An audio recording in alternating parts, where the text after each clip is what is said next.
Good morning. Just driving on my way to work, guys. Good morning. Welcome to another episode of GBoo 2786. I'm Gavin Richard. Welcome to Gavin Richard Presents. Guys, I'll get right into it. As I'm driving on my way to work, I saw the news yesterday.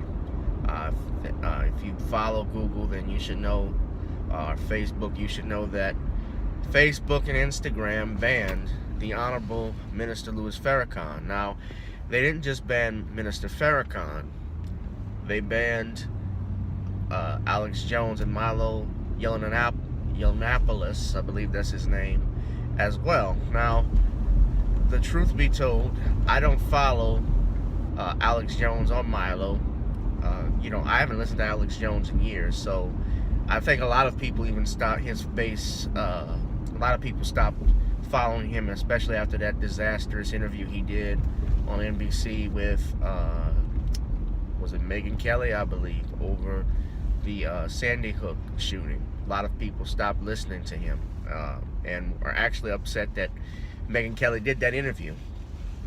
And the other thing too, they paid her a lot of money to come over from Fox, and she wasn't even the best or greatest interviewer, if you understand my meaning. But nevertheless, they banned Minister Farrakhan. He who controls the media controls the masses. And this is a classic example, guys, and I talked about this before. What happens when we don't own our own medium, we don't control our news stations, you don't control the newspapers or have a social media platform that's not based with Facebook or Instagram, because all of those groups are tied together. Social media is controlled by a group of people who do not look like us. So when they banned Minister Farrakhan on yesterday with Alex Jones, that in and of itself was racist, because they associated, they wanted to ban Minister Farrakhan, and if you remember, Alex Jones even got banned a few months earlier. And the only problem with that was, and Tariq Nasheed pointed this out, was that once they did that to those groups, the white extremists, he was only concerned and thought they're going to come back for some black social media critics as well, black people who have views that are not in view with the majority, with the mainstream media, because all they want are people that will suck up and coon and shuck and jive, and who will do as they're told. And Minister Farrakhan obviously is not someone that does what he's told. He speaks truth to a lot of people. It's just like what Jeremiah Wright said back in the 2008 presidential elections when they asked why he hung out with Minister Farrakhan, and he said, well, Minister Farrakhan didn't make me a slave, and he didn't make me this color. And he said he compared Minister Farrakhan to F. Scott Fitzgerald, where he said black people may not agree with Minister Farrakhan, but they will listen to him. And you see that with Snoop Dogg. You saw that at the Nipsey Hussle funeral, how Minister Farrakhan was allowed to speak, unlike other times when he's been to Michael Jackson's funeral, when he was at Aretha's funeral. A lot of people wanted Farrakhan. I wanted him to speak, and he didn't. But, Nipsey obviously respected the minister. Snoop Dogg has been very vocal about his Facebook and Instagram banning Minister Farrakhan. A lot of people have been talking about it because they were upset, and understandably so. But when you don't control your platform, social media, when you don't control YouTube, I don't control that. I don't control Facebook. I have a channel here on YouTube. I have a Facebook profile. I have a Twitter profile, which you should follow me, although they may ban me one day. We've gotten to this point where people give their opinions, and they cannot express themselves freely because of fear of losing, I guess, followers. And the other part is they want you to follow a certain agenda. We see that today. If you don't speak out against anything against homosexuality, you'll be punished. If you speak out against transsexuals, if you speak out against abortion, people do not like that. And that's the type of world that we live in now. And Minister Farrakhan, he has been vocal, very vocal, about white supremacy. He has been very vocal about racism and race relations in America. Other issues including sex. I talked about the homosexual thing. He's talked about that beforehand. Although that's not why they're banning him. They're banning him because, obviously it's a attack on black intelligence. It's an attack on black intellectual thought. So I ask you and challenge you, what is a black media platform that we have today? Because I could be banned here from YouTube soon. I could be banned from Instagram or Facebook. What do we have available? I've talked about buying a news network. There's a black man, Watts. His name, he was a congressman.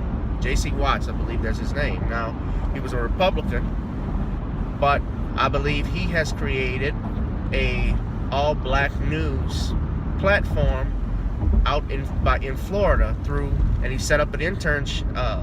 He set up scholarships and internships for many of the kids at FAMU, I believe. I think that's where it's based out of. So that is a step in the right direction, but of course, who will support it? Will we get information on it? How do we get those channels? It's something to look into.